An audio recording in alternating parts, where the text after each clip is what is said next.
Hello everyone, welcome to this video where we are going to expand and simplify this algebraic expression. So I'm going to make use of this method. I'm going to multiply this 3s multiplied by 2s. 3 times 2, 6. S times s, s squared.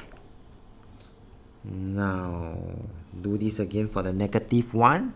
3s times negative 1. Positive times negative will give me negative 3s times 1. Negative 3s.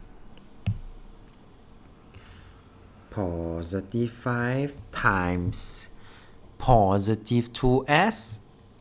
Yep. Positive 10s.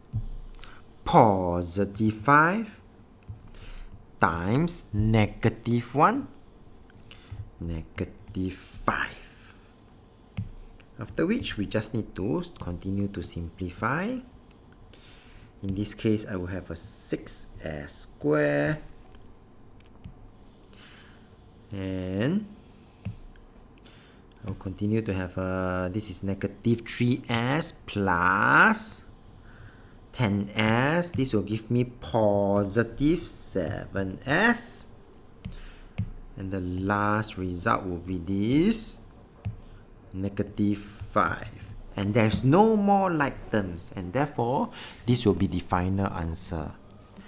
Alright, with that we have come to the end of this video. If you like this video, do give it a thumbs up. Thank you for watching and have a nice day.